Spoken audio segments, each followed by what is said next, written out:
wiki hii kwenye project 254. Katika feri umeona pale kuweka nidhamu kidogo ni shida. Hasa lakini hapa it gives you freedom, it gives you space. Kama kuna investors wenye biashara, hii ni opportunity nzuri ya kuinvest upande wa Likoni. Nilisikia raha sana vile imejengwa. Nikatembea kama na paa. Na miradi kama hii tunatarajia iwe mingi pia ili tuchape kazi.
Well, a very good evening to you. You are just in time for Channel 1 News Hour. Let's now focus on some of the stories that our reporters have been following out throughout the day for you in our highlights.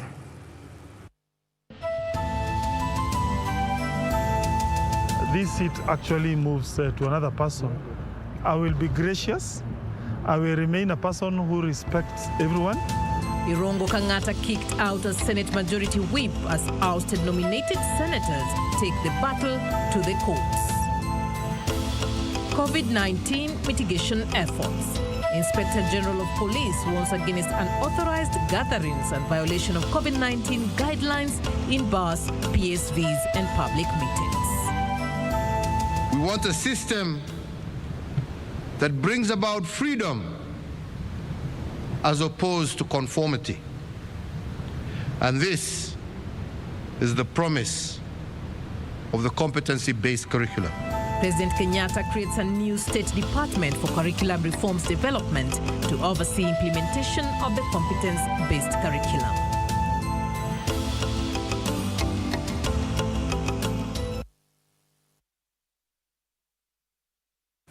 Welcome back. My name is Catherine Achieng'a. Our sign language interpreter this evening is Byron Abuli. Let's now focus on some of the stories that we have lined up for you on a day when the Salaries and Remuneration Commission has reviewed the car loan scheme for the Speaker and the County Assembly members to a car grant. This, they're saying, is a transport facilitation benefit, which means that the existing car loan facility that has been advanced to MCAs and the Speakers at the County Assembly has been converted to a car grant, which will fall within the available car loan facility funds of 4.5 billion shillings. Well, this communication has been made by the chairperson of the Salaries and Remuneration Commission, Lynn Megich. We will continue to follow up on what is happening in this particular story and bring you details as we continue with our bulletin. But for now, let's focus on other stories that have also made headlines this day. And Murang'a Senator Irungu Kang'ata has been removed as the Senate Majority Whip and replaced with Kiambu Senator Kimani Wamatangi. Senator Kang'ata was removed following a resolution by Jubilee's Senate Parliamentary Group meeting that was chaired by the party's Secretary General Raphael Tuju. Kang'ata's removal comes just a day after the Jubilee Party expelled 6 nominated senators for violating the party's constitution. Here are the details.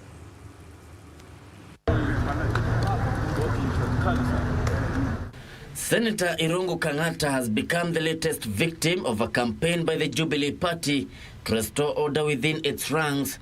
Kang'ata was on Tuesday removed from his role as Senate Majority Whip, having been accused of going against the party's code of conduct.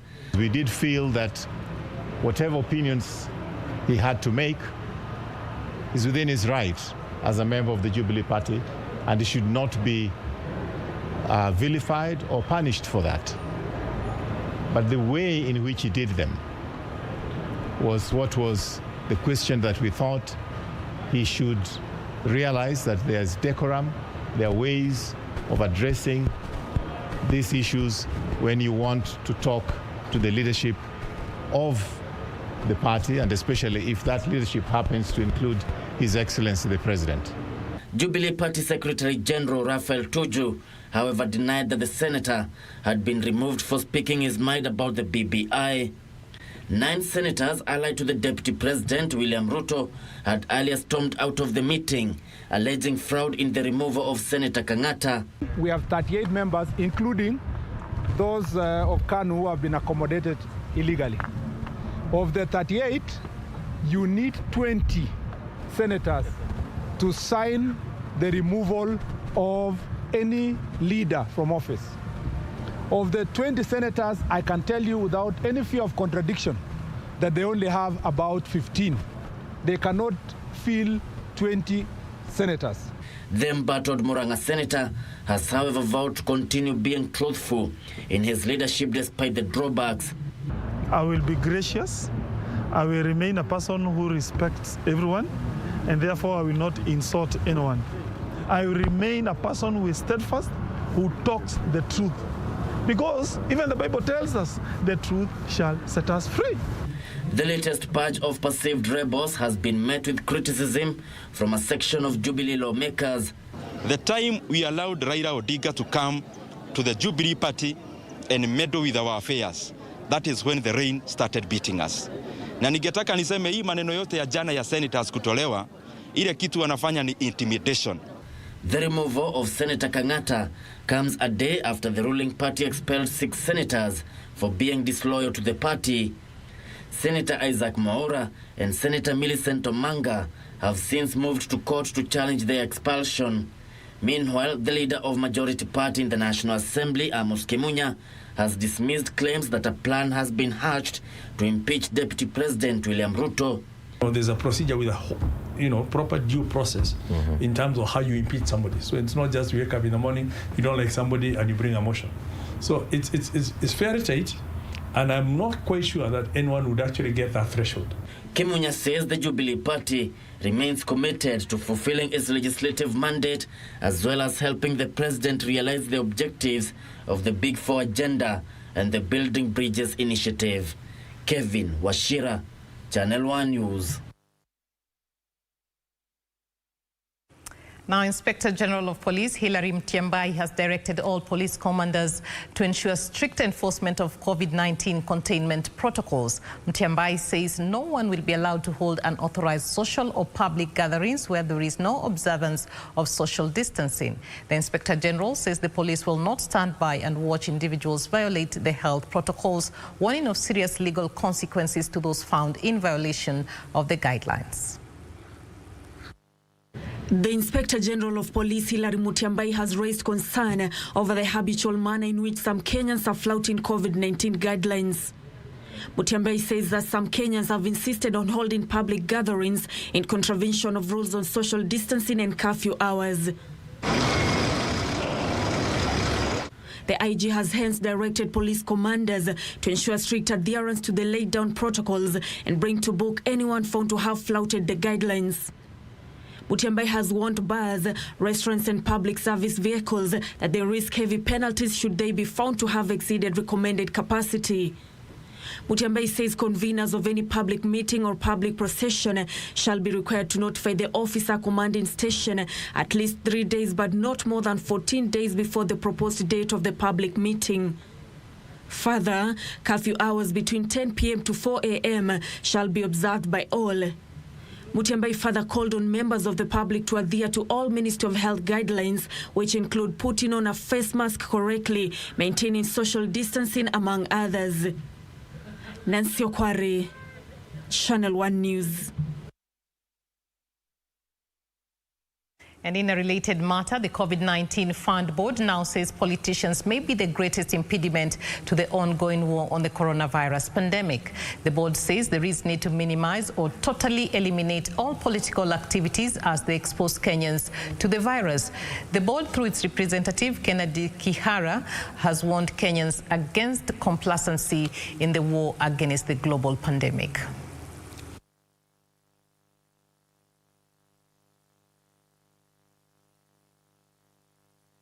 So much for that. Tafadhali makofi tafadhali anapopata hiyo handing over. Thank you so. Speaking when he handed over some personal protective equipment to the Kenya Medical Training Institute, Catherine Achieng'a said Kenya is not out of the woods yet in the war against COVID-19. If you have to call a meeting, please ask them to wear masks. Please hold it in an orderly way. Don't make it into a melee of confusion and noise and all manner of shenanigans. Achieng'a said the country must remain steadfast in ensuring strict adherence to COVID-19 containment protocols. Calling us to meetings where masks are not worn.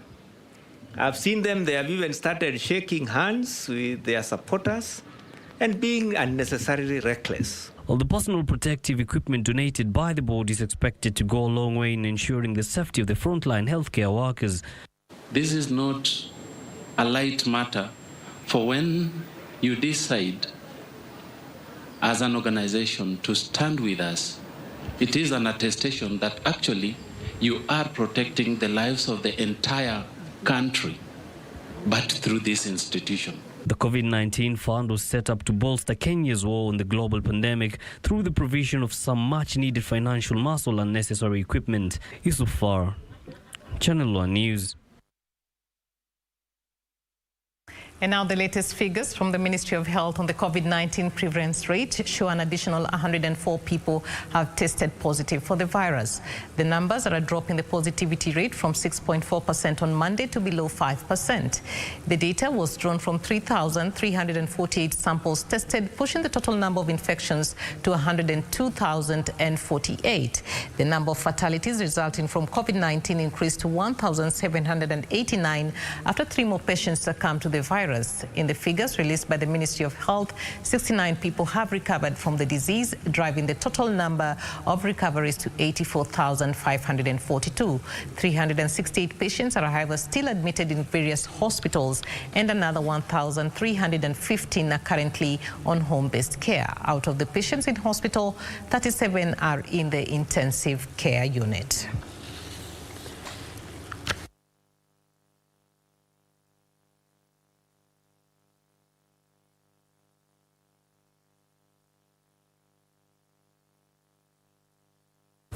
And President Uhuru Kenyatta has unveiled a new State Department to oversee the ongoing implementation of the competence-based curriculum. The new State Department for Implementation of Curriculum Reforms within the Ministry of Education has been tasked with the rollout of the new education system, including recommendations of a task force whose report the President launched on Tuesday. The head of state says the competency-based curriculum will make Kenya's education system responsive to the demands of the modern world and rallied Kenyans to back the process. On this 9th day of February 2021, set my hand and presidential seal and established a new State Department for the implementation of curriculum reforms vested in the Ministry of Education.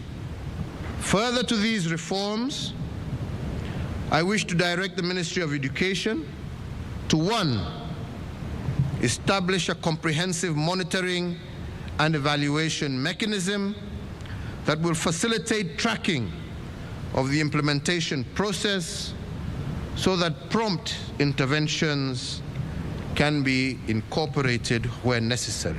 The head of state announced the changes Tuesday at Kenyatta International Convention Center, where he presided over the unveiling of a task force report dubbed Enhancing Access, Relevance and Quality for Effective Curriculum Reforms Implementation. The 844 curriculum became inconsistent with the aspirations of our growing nation, particularly because of its overload curriculum and its academic and examination-focused approach. Similarly, it proved rigid and unforgiving to the learner who did not fit into its mold. A mold that placed inordinate emphasis on content as opposed to competency, raw knowledge as opposed to hands-on skills. And as we began re-engineering it, we had to return to the fundamental principles of sessional paper number 10 of 1965. The spirit of this anchor instrument was simple. Citizens do not fail.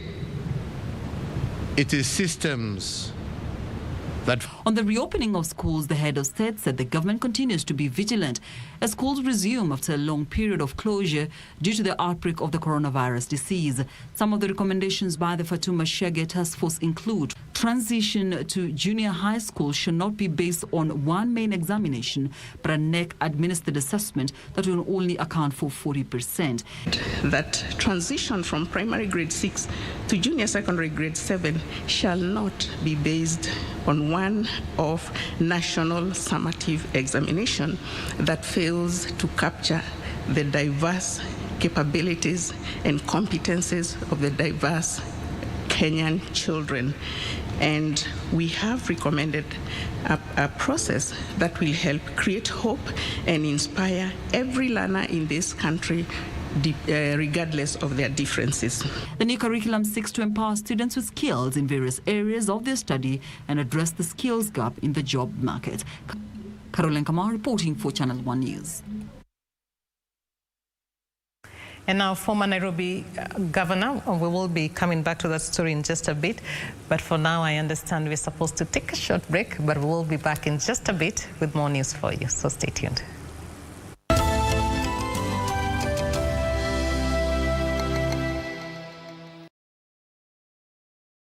Malaria ni ugonjwa hatari sana unaoua watu wengi hapa Kenya. Japo kuko na korona, hatari ya malaria bado iko. Mtoto huyu alikuwa na joto jingi, kutetemeka, kuumwa na viungo na uchovu. Alikimbizwa hospitali ya umma ambako sheria za COVID-19 huzingatiwa na ni salama kwa shughuli ya upimaji. Vipimo vilionyesha kuwa ana malaria na papo hapo daktari akampa dawa za malaria na kumshauri azimalize, na ili kujikinga wawe wakilala ndani ya neti iliyotibiwa. Malaria husambazwa na mbu. Walio hatarini ni watoto wa chini ya miaka 5 na akina mama wajawazito. Kupimwa na kutibiwa ni bure katika hospitali zote za umma. Usisahau adui malaria. Zero malaria huanza na mimi. Chukua jukumu leo. Komesha malaria. Ujumbe huu umeletwa kwenu na Wizara ya Afya. Make this Valentine's memorable with KBC Channel 1. We are rewarding you for sharing your love. Simply send a picture of your best moments while watching KBC, either alone or with your loved ones, and stand a chance to be rewarded with a shopping voucher worth 5,000 shillings. Send your pictures to our WhatsApp number 0771 316 959 and let us put a smile on your face this Valentine's. Winners will be announced during our live shows Angaza and Backyard. KBC Channel 1, sharing love, appreciating you.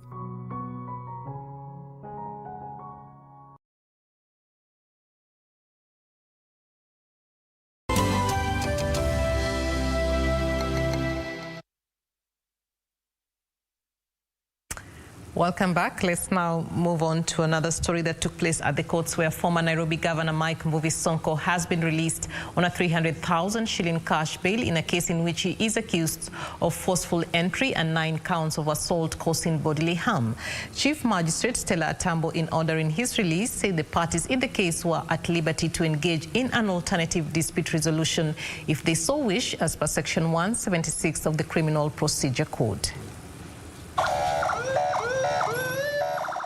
Tuesday morning in Kiambu. The former governor arrived at the court in an ambulance ahead of the case in which he is accused of 9 counts of assault. The court session will see Sonko test freedom after days of incarceration. The terms of his release include payment of a bond of 300,000 shillings with a surety of a similar amount.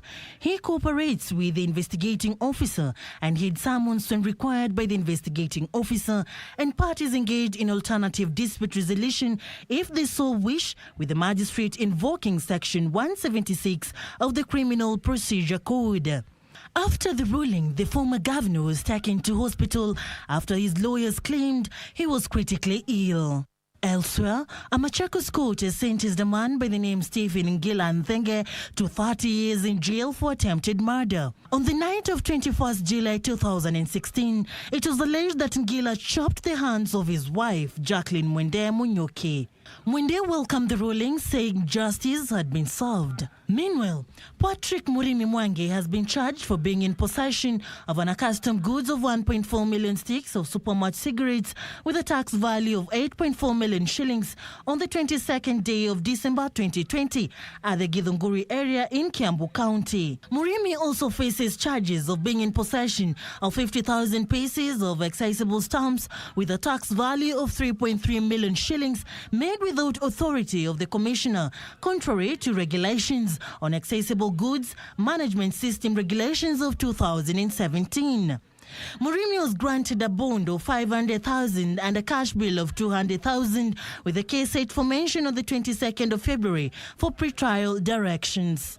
Meanwhile, Susan Kamene Mafeka and Anastasia Nge have been charged for being in possession in the course of trade counterfeit goods, namely 70 pairs of Puma branded shoes with a total value of 789,880 shillings without the authority of Puma SCA, the registered owner of the wordmark Puma trademark. They were granted a bond of 200,000 shillings, one surety or a cash bill of 50,000 shillings, and asked to produce 2 contact persons.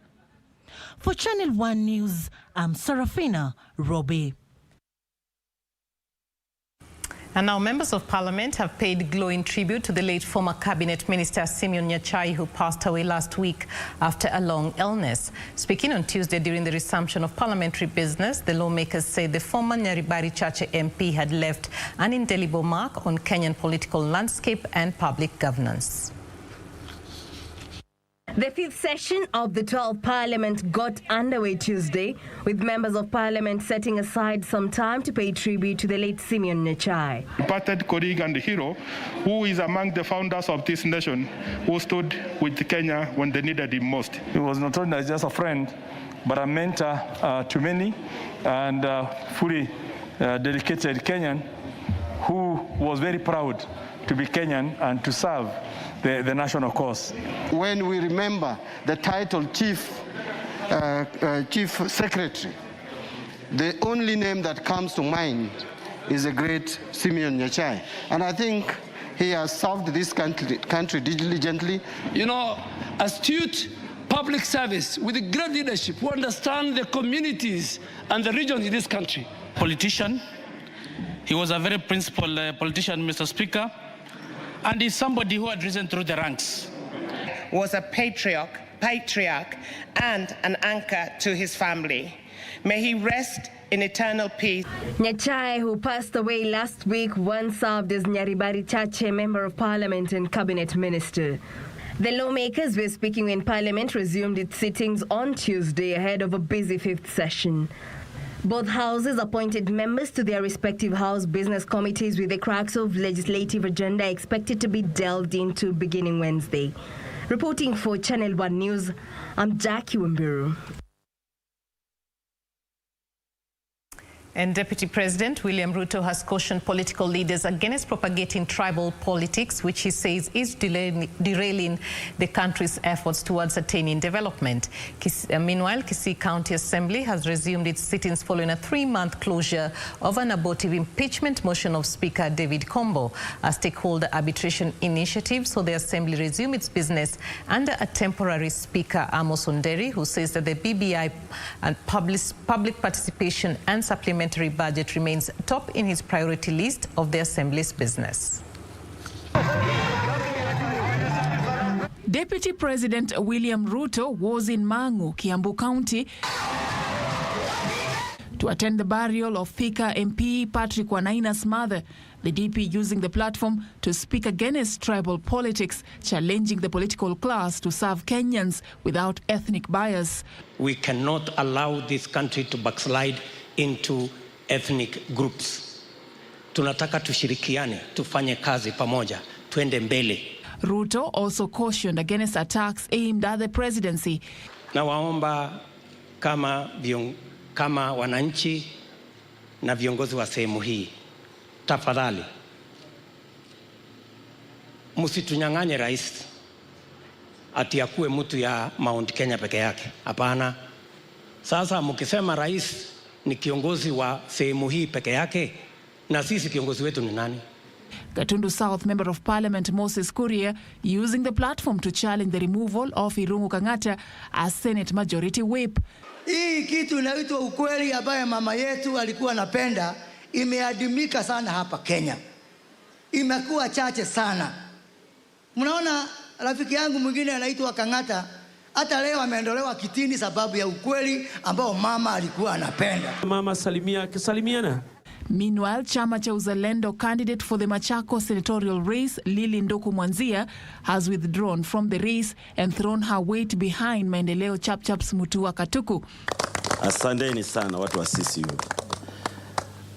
Hiyo nimeichukulia kwa uzito na tutafanya kazi pamoja. Tuhakikishe tumekomboa kaunti yetu. And Kirinyaga County Assembly Speaker Anthony Gathumbi has called on religious leaders to help in cooling the political temperatures in the country. Gathumbi was speaking during a prayer meeting at the Kirinyaga County Assembly in which he challenged the MCAs to bury the hatchet and focus on development. Kama mnavyofahamu, mwaka uliopita tulikuwa na maneno mengi na kulikuwa na mvurugano mwingi, na hayo yote tumeomba leo na tukaambia Mungu, tumeweka chini. Mtazamo wetu sasa ni kuangalia siku ambazo zimebaki kama miezi 18 tuwafanyie wana Kirinyaga kazi. Finally, relative calm has returned at Kisii County Assembly. A stakeholder arbitration initiative led by Governor James Ongwae saw the Assembly resume its business under a temporary Speaker, Amos Onderi. They resumed their sittings in a temporary hall after the chambers were raised down during an inferno. And we are assuming the Assembly to transact very fundamental business as the very key priority for us. One of it being the public participation bill. We want to pass a public participation bill that will give us therefore then a legal framework that we execute what is articulated in Article 10 of the Constitution. For Channel 1 News, I'm Catherine Achieng'a. And Kisumu County Assembly has passed the Constitution of Kenya Amendment Bill 2020, becoming the second county assembly to do so after Siaya County. The bill, which proposes various amendments to the Constitution, needs the support of at least 24 county assemblies to trigger a referendum. Now, ward representatives have 3 months to debate and consider the bill, though they are barred from amending it.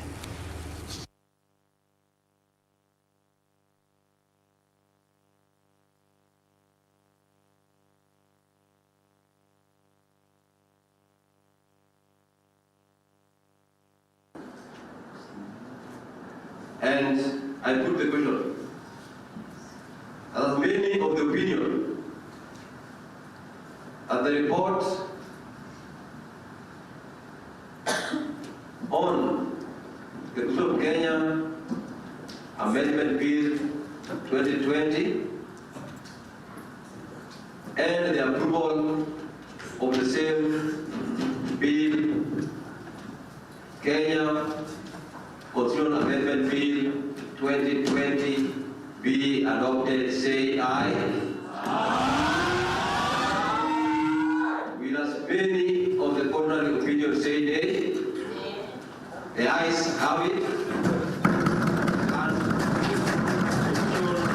Amendment Bill 2020 has hereby been approved by the Kisumu County Assembly today, the 9th of February 2021 at 17:11 p.m. And by the provisions of the same, that is Article 257 of the Constitution, I shall post the certificate of the same to the Speaker of the National Parliament and the Senate as appropriate.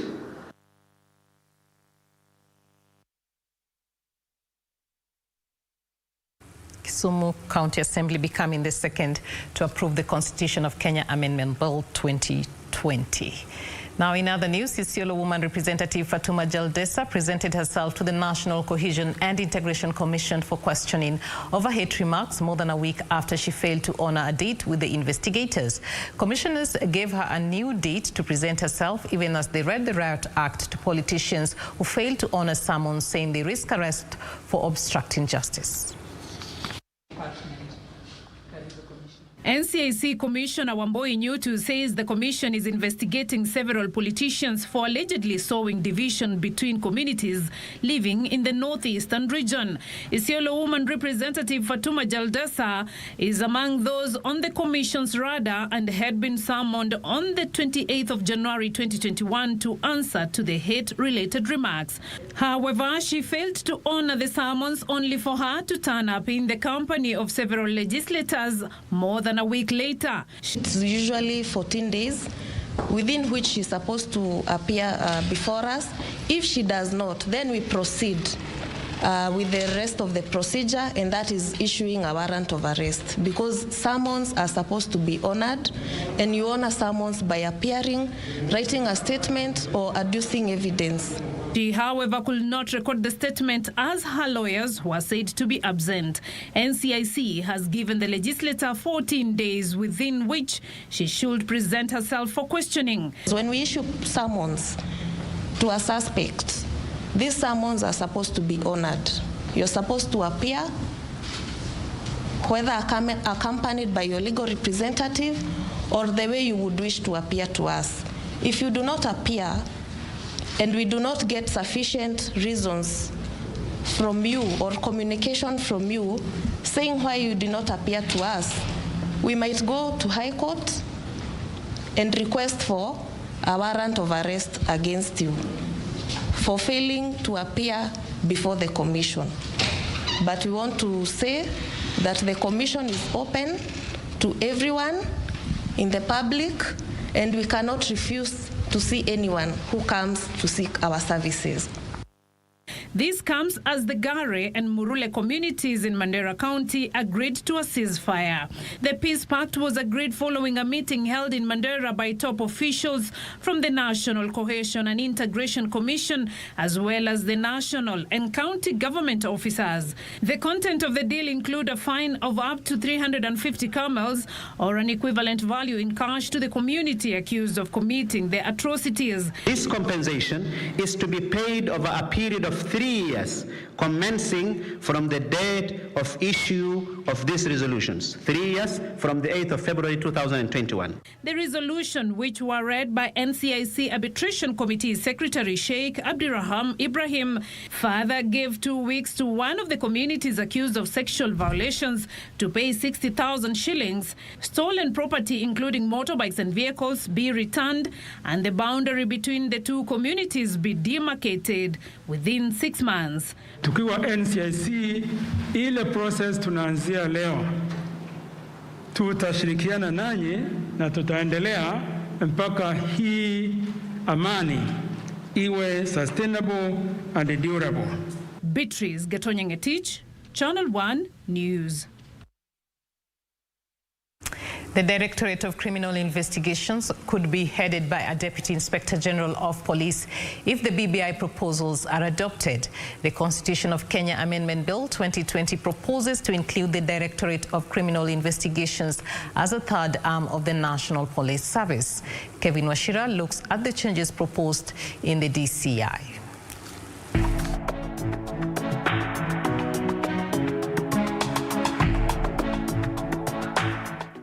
Article 243 of the Constitution establishes the National Police Service, which includes the Kenya Police Service and the Administration Police Service. Proponents of the BBI through the Constitution of Kenya Amendment Bill 2020 are proposing the Directorate of Criminal Investigations be included as a third arm of the National Police Service.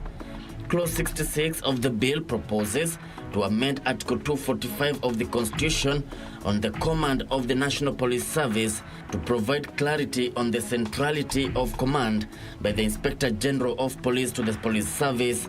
If approved, the Inspector General will determine promotions and transfers within the service, as well as exercise disciplinary control through suspension of officers in the service.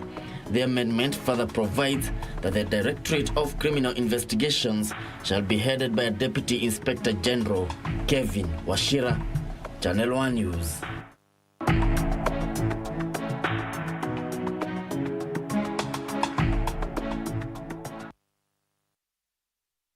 And the government has ordered for the immediate withdrawal of vehicles operated by Member Travelers SACCO. The move comes barely 24 hours after a protest by the family of a woman who died after she was allegedly thrown out of a public service vehicle following a fare dispute. More details in the county briefs.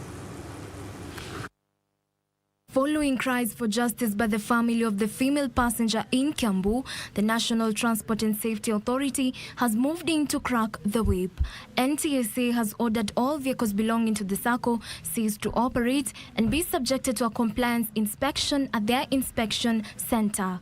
Only vehicles that will be cleared by the inspection unit will be allowed to operate. The authority says it will also conduct a compliance check to ascertain if the SACCO meets the requirements for operation of public transport.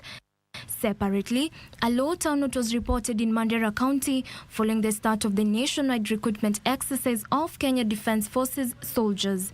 The exercise did not attract any female interested in joining the military.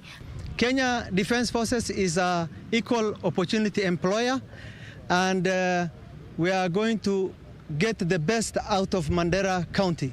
Elsewhere, residents of Sirenda village in Tongaren, Bungoma County are still in shock after the body of a 5-year-old girl who went missing was discovered near a cattle dip.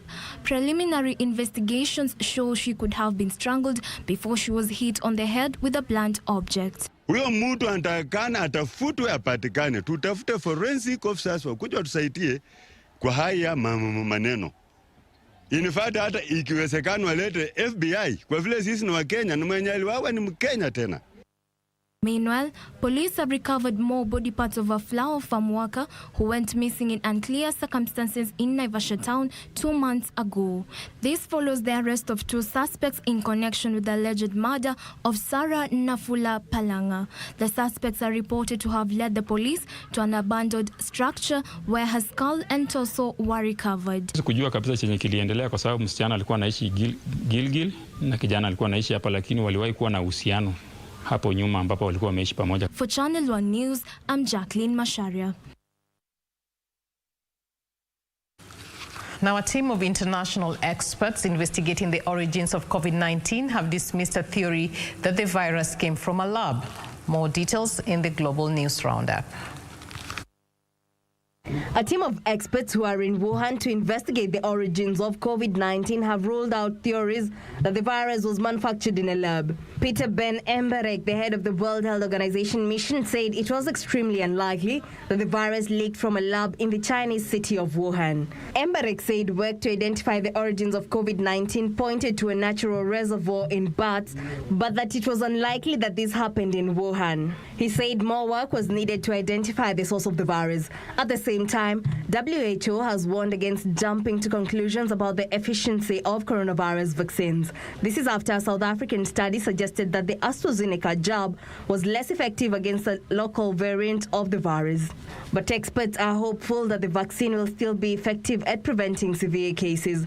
Head of WHO Tedros Adhanom said data used in the study was from a limited sample size and the participants were younger and healthier. And police in Myanmar have fired rubber bullets during a demonstration in the capital as thousands defied a ban on protests. Water cannon and tear gas were also used against protesters who are demanding the release of Aung San Suu Kyi and other elected leaders for the fourth day in a row. The army has declared a year-long state of emergency and claimed without evidence that an earlier election was fraudulent. And in the U.S., the second impeachment trial of former President Donald Trump begins in the Senate as he faces a single charge of incitement of insurrection. In a speech to supporters ahead of a deadly riot at the U.S. Capitol on 6 January, Trump's legal team has called the trial absurd and unconstitutional on the basis that he has already left office. Democrats laying out the case for the prosecution dispute this, saying he should be held accountable. He is not expected to attend the Senate trial in person.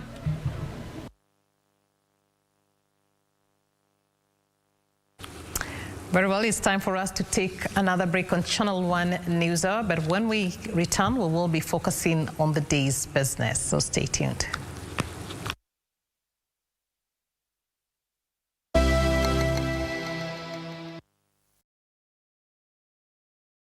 Mwaka mpya, vitu mpya kwenye quickbit.co.ke. Siku ya leo ni Samsung A51. Oh yes, na ni rahisi sana. Unaenda kwenye lipa na M-Pesa. Paybill number ni 4032353.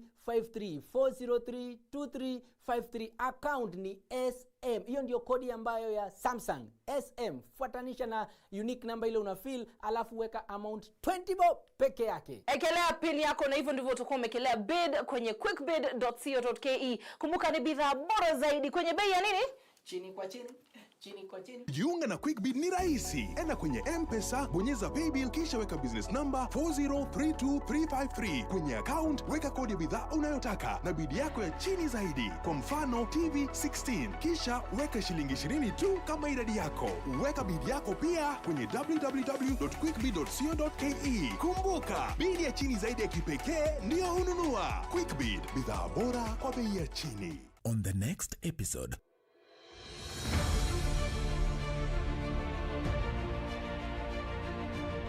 ustawishaji wa muundombinu ni muhimu katika kuafikia nguzo kuu ya maendeleo ya Rais Uhuru Kenyatta.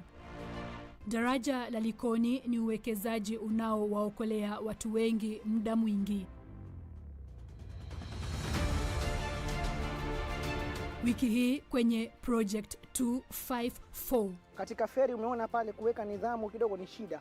Hasa lakini hapa it gives you freedom, it gives you space. Kama kuna investors wenye biashara, hii ni opportunity nzuri ya kuinvest upande wa Likoni. Nilisikia raha sana vile imejengwa.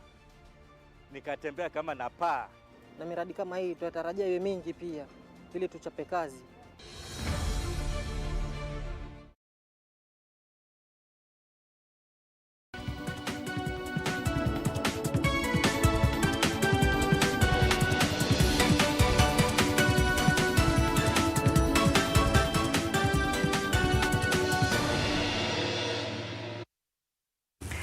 Let's now focus on business, and the Council of Governors have reached a consensus on the proposed equitable share of funds among counties by the Commission on Revenue Allocation in the next budget. The COG had been at loggerheads with the Commission on Revenue Allocation and Treasury over the inclusion of conditional allocations in the proposed 2020-2021 budget, saying it would not ensure equity in the sharing of 370 billion shillings to counties. The agreement now awaits ratification by the Intergovernmental Budget and Economic Council, which is chaired by Deputy President William Ruto.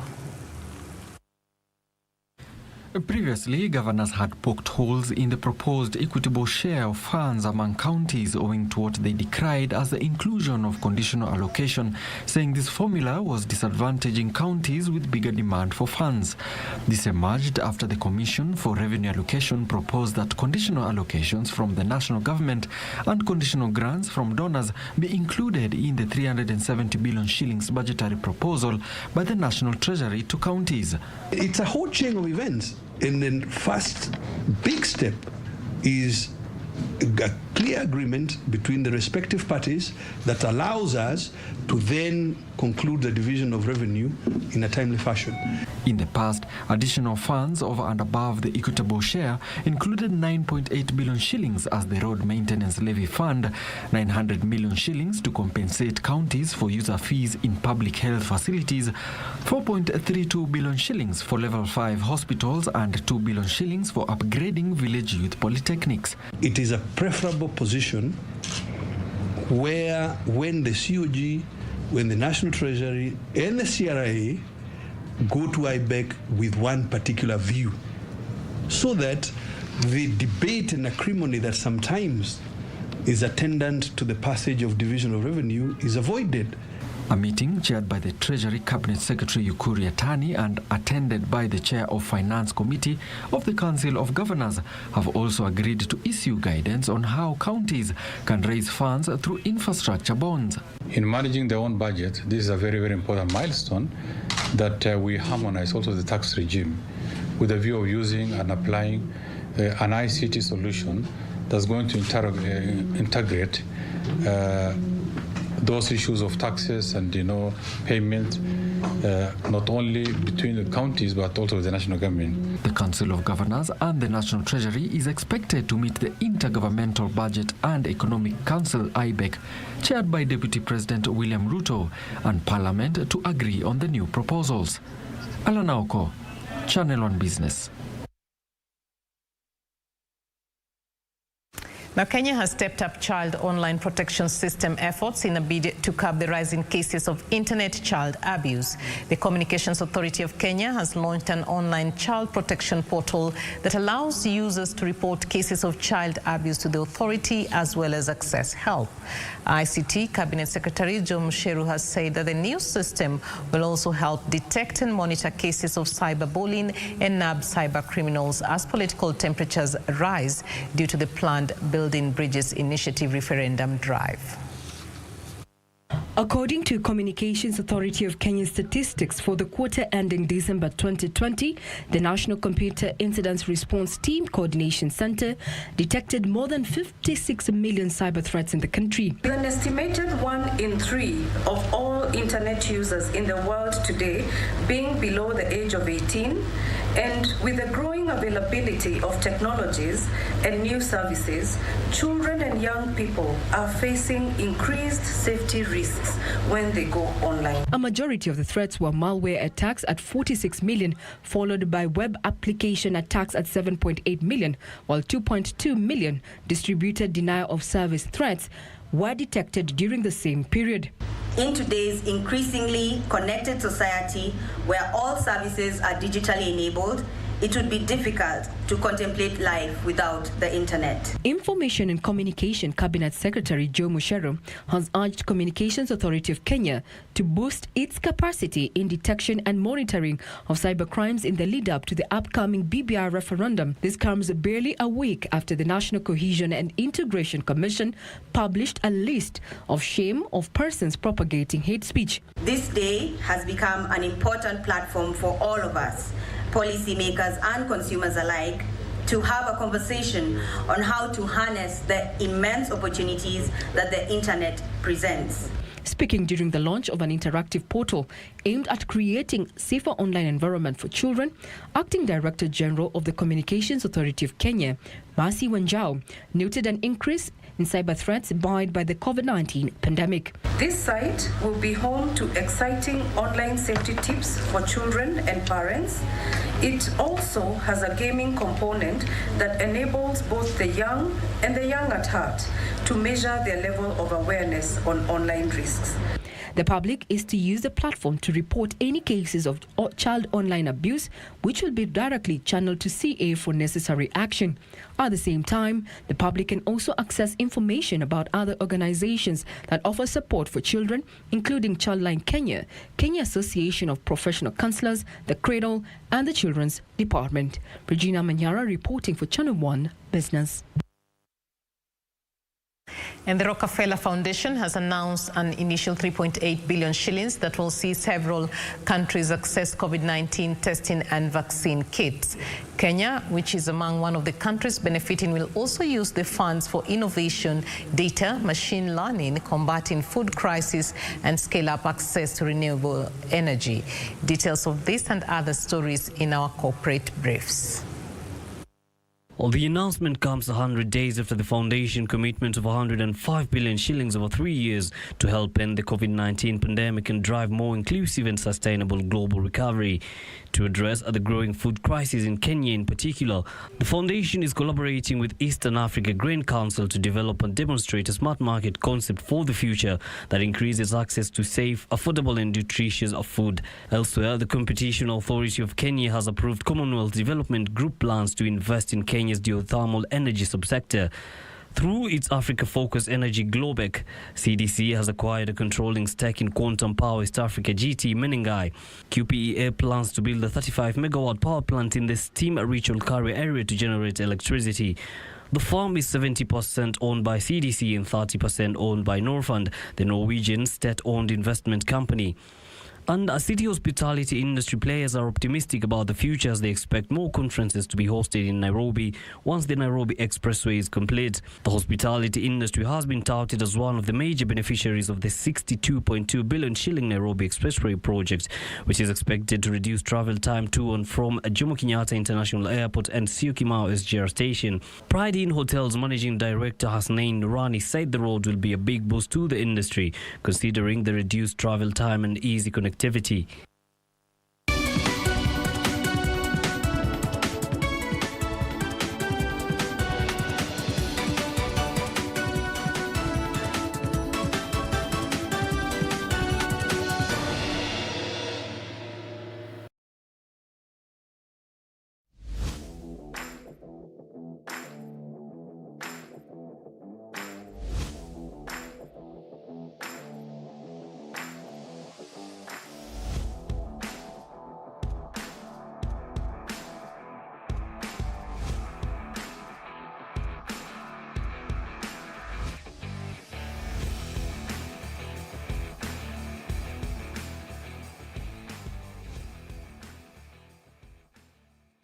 Next on. Please forget about her. Live your life in any way you want and let her live her life her way. Forgive me. Oh, goodness gracious. I got distracted. I'm sorry, I wasn't looking. Oh, but just look at the condition of my car. It's damaged. Yes, but I'll take care of it. Flavia knows how I feel about you. What now? Starting today onwards, you will be working as the new head of export. She'll be ashamed at what a criminal her husband really is. Then I'll be able to carry out my plans smoothly.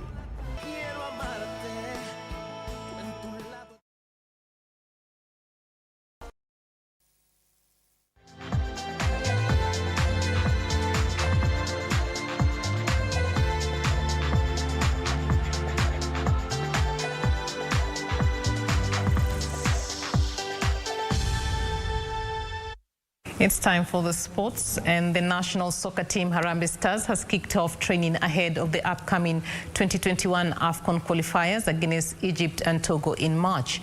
The players will break camp so as to be released to their clubs on Wednesday. 24 local-based players took part in the session, with Ulinzi's James Saruni, Sofapaka duo Michael Kibwange and Lawrence Juma missing the session due to club assignments, while Gor Mahia's Benson Omala is out on school assignments. Stars are set to play Egypt at home on March 22nd and Togo away on March 30th in the final rounds of the 2022 AFCON qualifiers.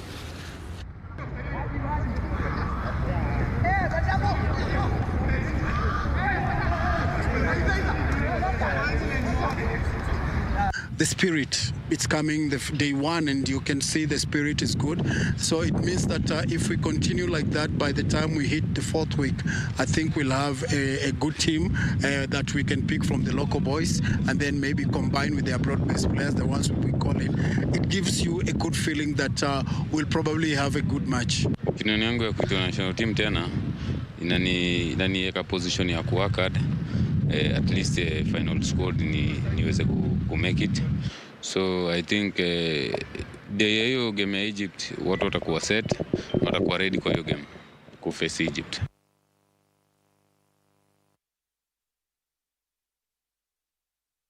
Now, African Youth Games 3-time gold medalist Evans Morutu has called on well-wishers to help him pursue his dreams as a weightlifter. Morutu bagged the 3 medals at the 2014 African Youth Games in Botswana.